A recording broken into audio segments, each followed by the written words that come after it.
Luiz Zanin, jornalista cultural, crítico de cinema, sempre por aqui às sextas. Zanin, como você tá? Tudo bem por aí? Tudo bem, Thalita, e você? Tudo certo, Zanin. Zanin, a gente lembrou muito de você durante essa semana. Acho que você deve até imaginar por quê. É por conta do filme do Conclave, né? A gente só se fala sobre isso. E daí, assim, o pessoal que assistiu traz assim, não, assisti, que não sei o quê, enfim. Quem não assistiu fica querendo, como é o meu caso. E eu queria te pedir para começar a nossa conversa falando um pouquinho sobre Conclave, porque agora ele está disponível, né? Pelo streaming, pelo Prime. Então, quem tem já consegue assistir. Enfim, e fala muito sobre o momento que a gente vive agora, certo? Correto. Esse filme, né, Thalita, ele chamou muita atenção na época do Oscar, que ele estava indicado em 9 categorias do Oscar, acabou emplacando apenas uma, que foi o de melhor roteiro adaptado, porque o filme é adaptado de um romance do escritor inglês Robert Harris, né? E eu achei esse filme muito bom, achei muito bom, inclusive pelo realismo com que ele traz esses bastidores da eleição de um novo Papa, né? Toda aquela ritualística do Vaticano é uma coisa que sempre fascinou as pessoas, na verdade.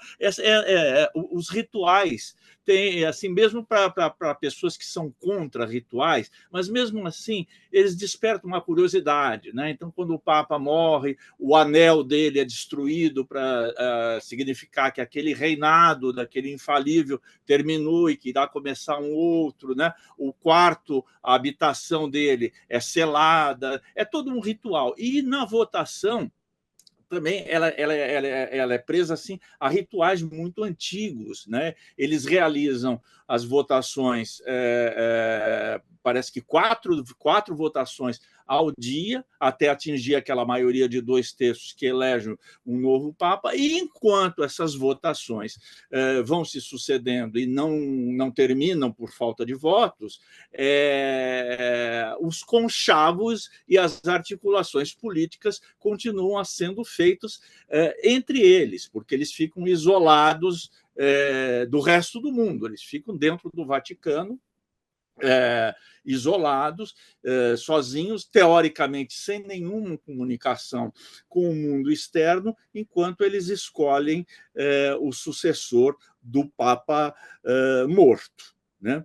E esse filme, que é dirigido pelo Edward Berger, um belo cineasta. Ele fez um filme anterior sobre a Primeira Guerra Mundial, que é muito bom, né?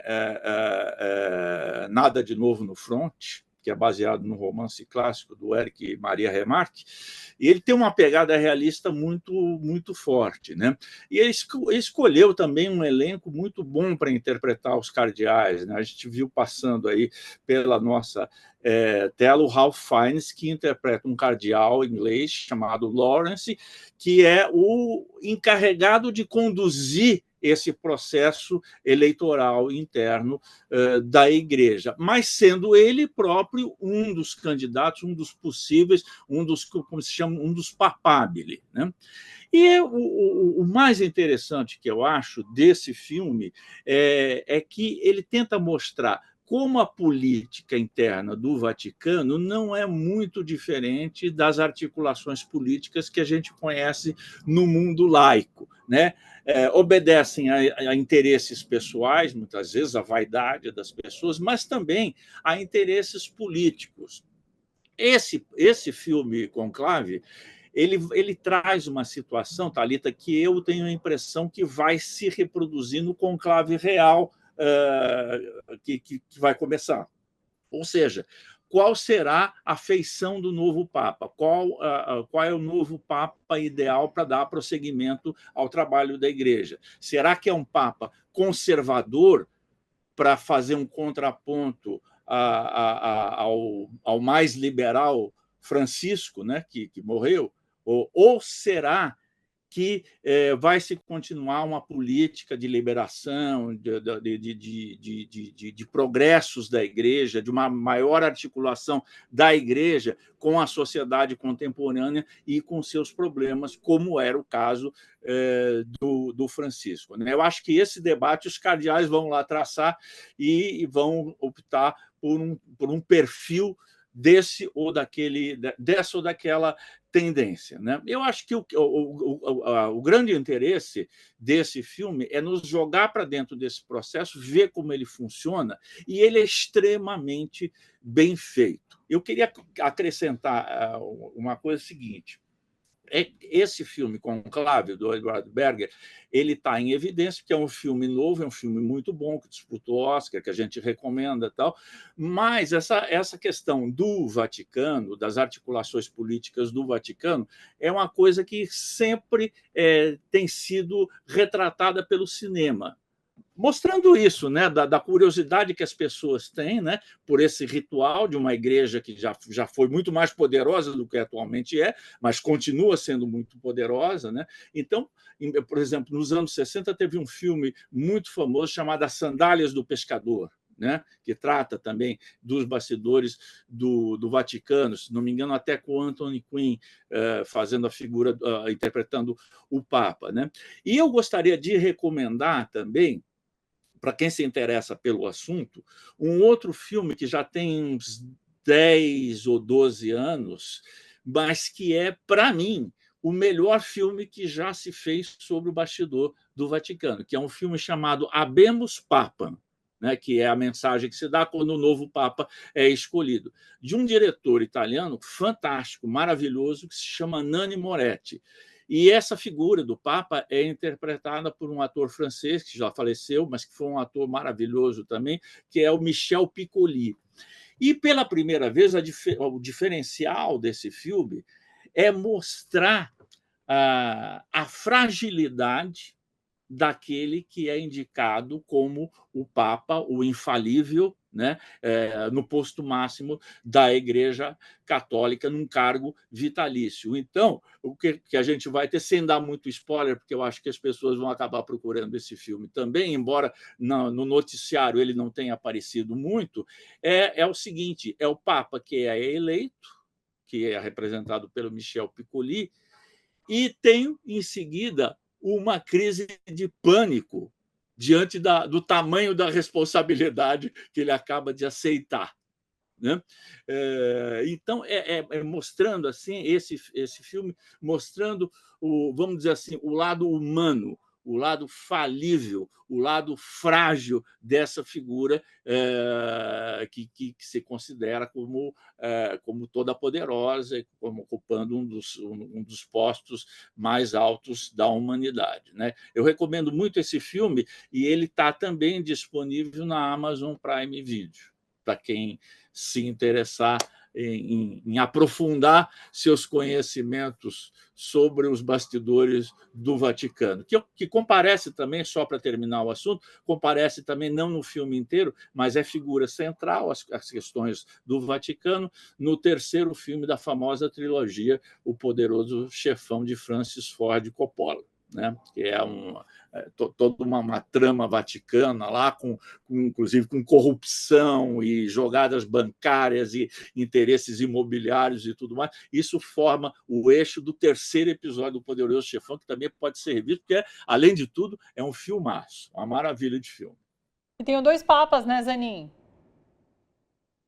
2 papas bem lembrado, os 2 papas do nosso Fernando Meirelles, que simulam um encontro entre Bergoglio e o Ratzinger. É uma conversa assim, bastante luminosa, ficcional, naturalmente, entre essas duas figuras, que representam exatamente, naquele momento, representam exatamente o quê? O conservadorismo da Igreja e um certo liberalismo que viria com o Papa Francisco, com o Papa Bergoglio.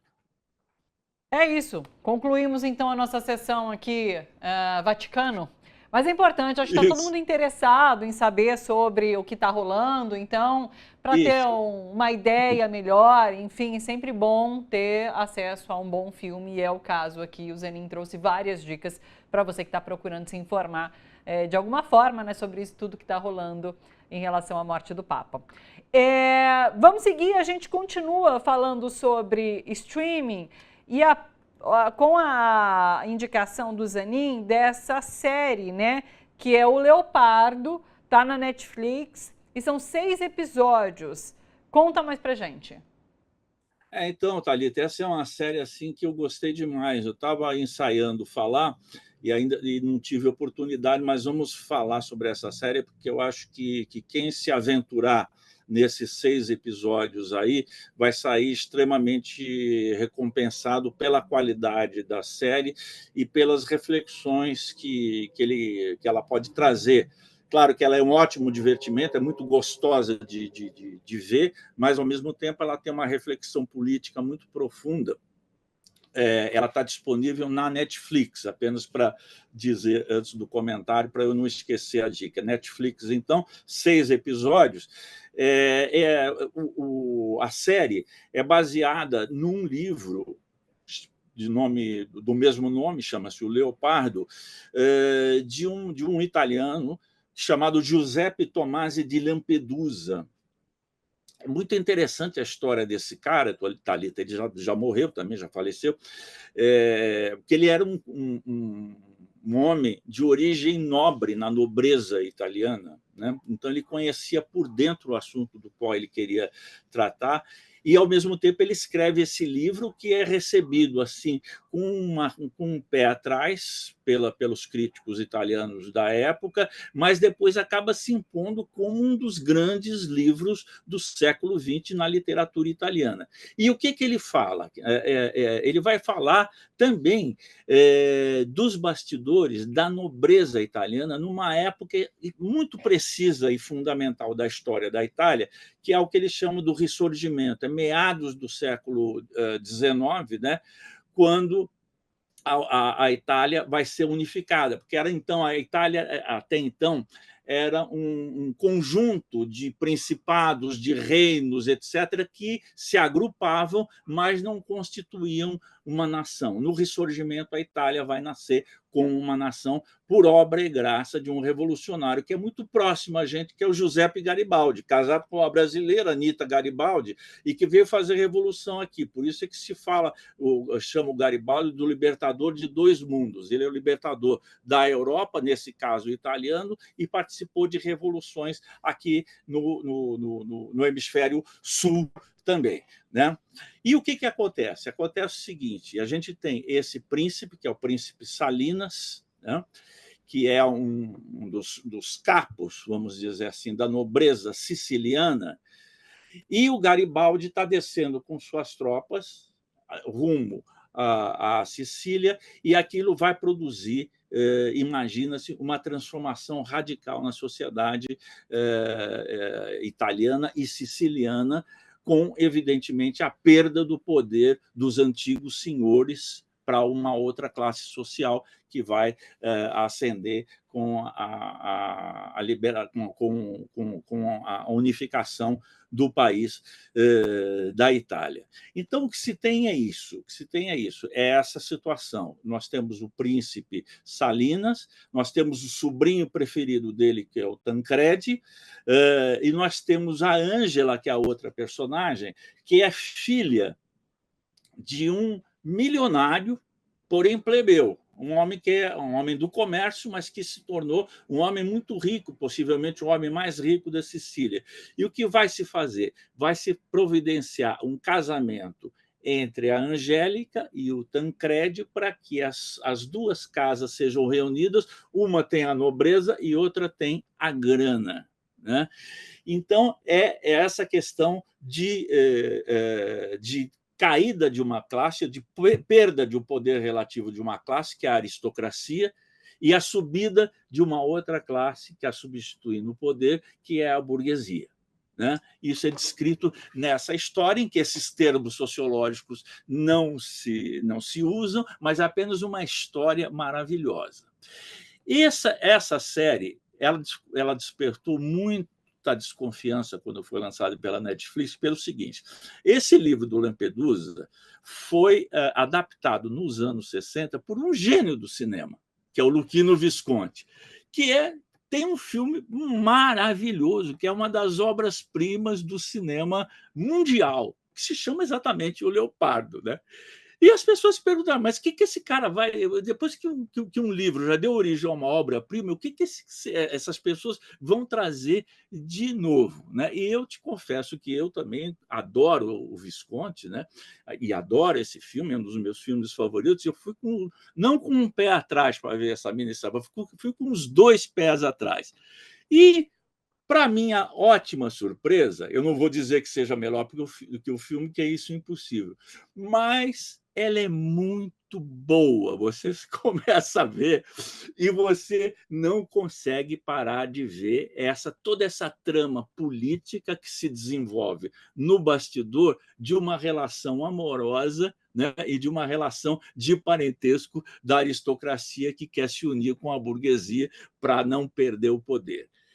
Desse livro sai uma frase, Thalita, que é um primor de reflexão política, que está no filme e que está na série também. Né?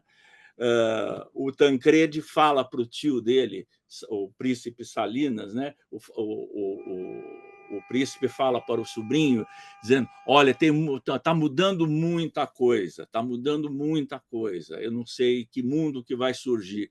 E o Tancredi, que tem essa sabedoria política, diz o seguinte: tio, é preciso que muita coisa mude para que tudo permaneça igual.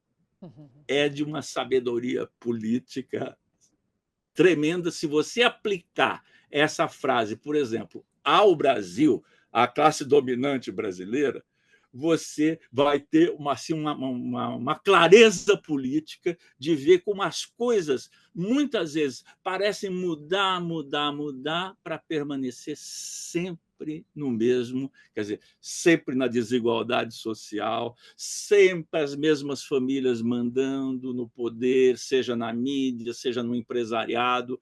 E como tudo isso, às vezes, é coberto por uma capa de aparente mudança. Essa é a grande reflexão dessa história, escrita por Lampedusa, adaptada por Visconti e agora na série da Netflix. Acho assim muito boa mesmo. Eu recomendo para as pessoas que vejam essa série e também não percam o filme, porque o filme também está disponível em DVD. Por exemplo, eu tenho aqui em casa uma cópia maravilhosa em DVD da Versátil, da empresa Versátil, que continua disponível no mercado. Tem muita gente que vê DVD. Eu vejo DVD de vez em quando também. Eu não joguei fora meus DVDs, nem meu aparelho de reprodução de DVD. Eu não sei se quando o aparelho estragar vai ter outro para comprar, mas por enquanto, de vez em quando, eu vejo os clássicos em DVD. Então tem esse DVD, está disponível. Locador é uma coisa que não existe mais, mas quem quiser comprar pode comprar. Agora, para quem quiser ver em streaming o filme, está disponível na Look e na Claro TV. Tá certo? O filme do Visconti.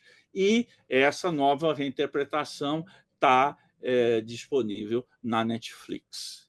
Olha, é um programão, você pode simplesmente se divertir vendo aquela história muito bonita da aristocracia, das manobras políticas e tudo mais, mas você pode ver também com uma grande reflexão política e histórica, né? Que a grande ficção nos traz, né, Thalita? Você tem livros que são, às vezes, romances, são livros de ficção, mas que falam da realidade e, às vezes, nos informam mais do que tratados e tratados de sociologia e de história. É o caso desse livro, desse filme e dessa série. Não percam.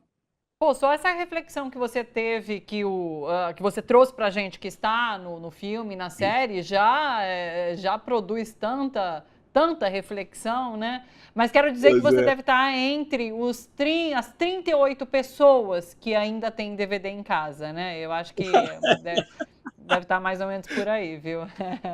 Ô, Eu acho. Zanin, a produção é italiana e é falada em italiano? falado em italiano. Eu até Fiquei esqueci com de essa falar, foi bom curiosidade. você É, ter lembrado, porque a Netflix, que a gente às vezes tem tantas restrições e tantas críticas justas a fazer a Netflix, mas ela tem respeitado nas adaptações de obras estrangeiras, ela tem respeitado o idioma original, sabe? legal. Sim. É, isso é muito bom. Por exemplo, o 100 Anos de Solidão, que é da Netflix também, que é adaptado da obra-prima do Gabriel Garcia Marques, também é totalmente falado em espanhol também. Pedro Páramo, que é outro grande livro da literatura hispano-americana, do mexicano Juan Rulfo, foi lançado pela Netflix, também falado em espanhol. Então, esse respeito ao idioma original dá toda a autenticidade à série. Eu acho que eu não aguentaria essa série se ela fosse Sim. falada em inglês, por exemplo. Né? Sim. Aí você você não entra na história. Né? Você É, não entra não, na história. Dá importantíssimo, uma também acho. artificialidade que, né? Mas Perfeito. esse é um ponto positivo da história. Tá. Vamos para as estreias no cinema agora? Vamos falar. Não sei se a gente vai conseguir estender muito a pauta, né? Com o Zanin é sempre assim, ele manda uma pauta gigantesca aqui pra gente. A gente vai até onde dá, né? Vamos falar sobre a primeira indicação do Zanin, que é Limonov, o camaleão russo. É uma cinebiografia de um poeta radical soviético que morou em Nova York. Conta mais pra gente. Então, esse é um filme bastante interessante, viu, Thalita? Desse russo, o Kirill Serebrennikov, né? que já teve alguns filmes lançados aqui no Brasil. A origem dele é teatral, ele vem do teatro. Então, ele faz um tipo de encenação no cinema que algumas pessoas estranham, mas eu acho que nesse caso aqui, desse filme, ele foi muito bem. Eu estou lendo o livro no qual o filme se baseou, que se chama Limonov também, que é de um autor francês chamado Emmanuel Carrère. Carrère se escreve. E está lançado aqui no Brasil. Esse livro tem tradução em português. Não me lembro o nome da editora agora. Eu estou lendo, eu vi o filme e fiquei muito curioso. Estou lendo o livro agora porque esse cara, esse Limonov, foi uma figura assim bem maluca, bem criativa, e ele é bem o exemplo de um cara que atravessa as grandes fases convulsivas do século XX. Ele nasce em 1943 na Ucrânia, que fazia então parte da União Soviética, né? E ele se transforma num poeta. Depois ele vai morar nos Estados Unidos, vai morar em Nova York. Ele se torna um mendigo morador de rua em Nova York. Depois ele volta, vai para a França. Ele faz um monte de coisas, e ele se torna, no final da vida, um ativista de extrema direita que funda um partido chamado Partido Bolchevique. Veja bem a loucura desse cara, né? Quer dizer, ele usa o termo da Revolução Russa, dos bolcheviques, para fundar um partido nacionalista de extrema direita na Rússia, já pós-soviética, né? Para você ter ideia, a bandeira desse partido é a bandeira nazista, só que substituindo a cruz gamada pela foice e o martelo. É uma doideira assim, Sim. total. E, ao mesmo tempo, ele é um cara assim de um brilhantismo total. Ele escreve dezenas de livros. Ele é um poeta que muitos críticos acham que é um poeta brilhante, né? Ele escreve ensaios, ele se mete em revoluções, ele vai preso, é preso várias vezes, né? E tem uma vida assim totalmente maluca. E o bom do filme é o seguinte: ele manter na estética, do jeito de fazer o filme, todo esse caráter febril do personagem. Então o filme é totalmente assim, você entra assim como se você entrasse num sonho ou num pesadelo muito maluco e seguisse a vida desse personagem. O único reparo que eu faço em relação a esse filme é exatamente algo que a gente estava comentando como elogio à Netflix, e que esse filme não faz. Ele é totalmente falado em inglês. Então, você tem um personagem russo que fala em inglês. No tempo que ele morava em Nova York, tudo bem, isso faz todo sentido, falando em inglês nos Estados Unidos. Mas na hora que ele está dialogando com o pai e a mãe dele em inglês na Rússia, na Ucrânia, aí, francamente, fica muito estranho, né? Fica muito esquisito. Mas, apesar disso, é um filme que, ainda assim, eu recomendo para as pessoas conhecerem esse tipo, que é um tipo assim amalucado, porém extremamente fascinante, extremamente sedutor, e que merece ter a vida dele conhecida, porque a vida dele, de certa forma, retrata todas as loucuras do século XX. Quer dizer, a Revolução Russa, ele nasce em 43, em plena Segunda Guerra Mundial, né? É jovem quando a União Soviética vai entrando em crise, ele assiste ao fim do socialismo real com a queda do muro de Berlim em 89, a dissolução da União Soviética em 91. Ele assiste toda aquela maluquice que foi a política na Rússia logo após a dissolução da União Soviética, com umas privatizações de empresas assim totalmente escusas, bilionários que surgiam da noite para o dia. Ele acompanha tudo isso no transe político que foi o século XX, que o grande historiador inglês Eric Hobsbawm chamava o século breve, porque para o Hobsbawm o século XX ele começava, na verdade, em 1914, com a Primeira Guerra Mundial, que enterra a Belle Époque europeia, e termina em 1989 com a queda do muro em Berlim, porque já é outro mundo que nasce, né? E esse mundo é representado pela loucura pessoal desse cara, né? Desse cara que incorpora todas as contradições, todas as aventuras e todas as desesperanças de um século em transe, que a gente poderia dizer que foi o século XX, com duas guerras mundiais, a ascensão do Império Soviético, depois a queda, a Guerra Fria e tudo isso que a gente conhece. É muito apaixonante de você ver, embora você possa ter limitações em relação a um filme como essa do idioma que eu falei, mas mesmo assim eu acho que vale super a pena assistir o filme e ler o livro. Procurem esse livro, que é um livro que você começa a ler e você não tem vontade de fazer mais nada, tem vontade de ficar em casa, numa poltrona, com uma luz bem boa, para você curtir o livro do Emmanuel Carrère. Perfeito, mais dicas aí de cinema. Deixa eu te perguntar, vamos trazer mais uma dica de cinema ou você quer falar sobre o Festival Platino? Olha, eu queria falar do Festival Europeu, rapidamente, que está Tá. começando hoje. Então Festival Europeu. vamos para os festivais, então, porque daí a gente tem um tempo legal para falar sobre eles. Primeiro, então, o Festival Europeu. Conta pra gente. Então, tem um festival europeu, Festival do Cinema Europeu, que é promovido pela Imovision, que é a empresa distribuidora de filmes e que tem o cinema, para quem é aqui de São Paulo, conhece o cinema, que é na Avenida Paulista, que é o Reserva Cultural. E eles têm essa distribuidora, eles compram filmes e eles trazem muitos filmes do cinema europeu, em particular do cinema francês, porque essa é uma empresa que pertence a um francês, que é o Bernardini, né?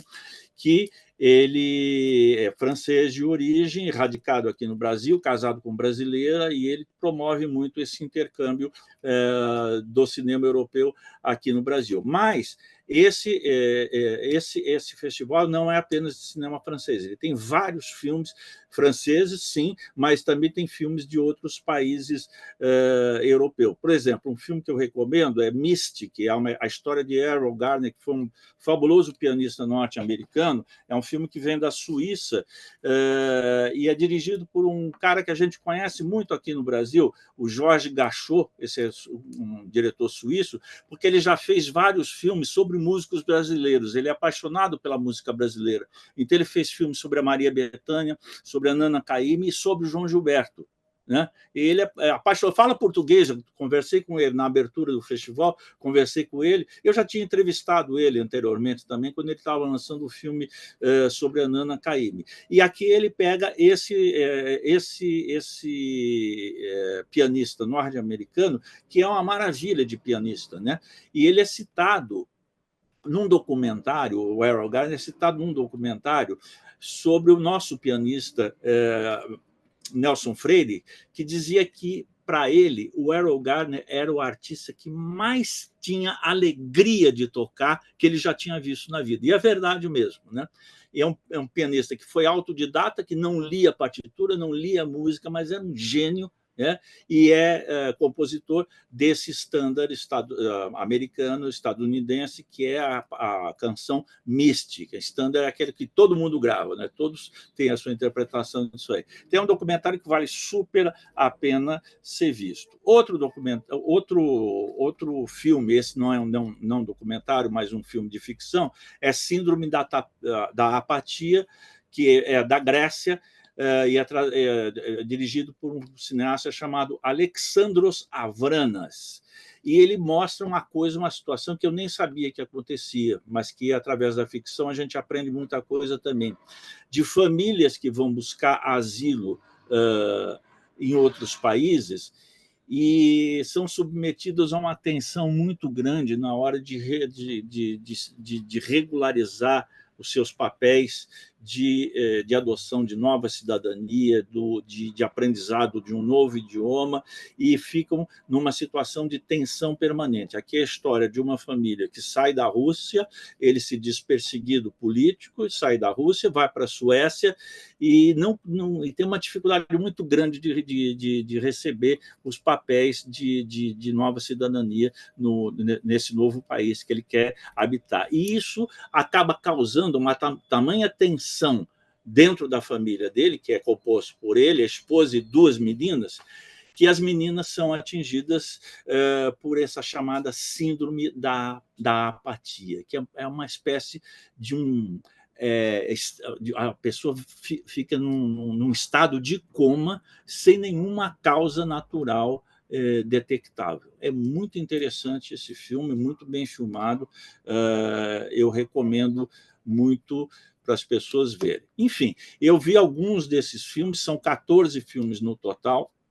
O festival começa hoje à noite para convidados e, a partir de amanhã, está em vários cinemas, basta entrar no site da Imovision e ver esses cinemas. Ele não é apenas paulistano, ele está em 35 cidades brasileiras, com essa programação de 14 filmes, todos novos, todos inéditos no Brasil. É um belo festival também. E, para terminar, eu queria falar, Thalita, na verdade, que não é nem um festival, é a entrega dos prêmios platinos, que são o Oscar Ibero-Americano. Eu acho que essa vai ser uma edição muito especial para nós, brasileiros, porque tem vários brasileiros indicados, não apenas como filmes, mas também como séries, né? Eu acho que ele tem que esse ano a gente tem uma boa probabilidade de alcançar alguns prêmios. O badaladíssimo filme do Walter Salles, Ainda Estou Aqui, está indicado em 3 categorias, como melhor filme, como melhor diretor, para o Walter Salles, e melhor atriz para a Fernanda Torres. Eu acho que tem chance nessas 3 categorias, assim, tranquilamente, né? Tem uma animação, que é a Arca de Noé, que concorre também a melhor animação no Prêmio Platino, né? E, em termos de séries, a série Senna, sobre o piloto nosso Ayrton Senna, né? Ela está indicada também em várias categorias, a melhor série, a melhor coadjuvante com o Hugo Bonemer, tal, e também outra série, Cidade de Deus, a Luta Não Para, tem a indicação da Andréa Horta como melhor atriz, tal. Então, vai ser bastante interessante a gente ver não apenas a premiação do cinema ibero-americano como um todo, mas também dar uma torcidinha pelo Brasil, que pode emplacar alguns prêmios aí. Isso é importante para o nosso cinema, porque o mercado hispano-americano é um mercado muito próximo da gente e muito distante ao mesmo tempo. Próximo geograficamente, um idioma também próximo, que a gente consegue se virar muito bem em portunhol, mas às vezes os nossos filmes não vão para lá e nem os filmes de lá vêm para cá. Então, essa premiação, na verdade, foi feita para divulgar o cinema ibero-americano e para propiciar esse intercâmbio. Se me permite fazer uma pequena propaganda aqui, quem se interessar pela premiação, a premiação acontece em Madrid, e o Canal Brasil vai fazer a transmissão direta a partir das 15h45, às 15 para as 4 desse domingo. Eu vou estar participando dessa transmissão com a minha colega Simone Zuccolotto e com pessoas que estão fazendo a reportagem lá em Madrid. Se vocês quiserem, estão convidadíssimos. Claro. Tá aqui na tela, ó, 27/4, tá aqui pra gente 13h30. O Zanin falou agora que às 13h45 no Canal Brasil dá para acompanhar então ao vivo essa premiação com o Zanin participando, inclusive. Zanin, boa participação então no domingo nessa cerimônia. Muito obrigada, sempre bom te ouvir aqui, fechar a semana com você, viu? Tenha um bom final de semana, até sexta-feira, beijo grande.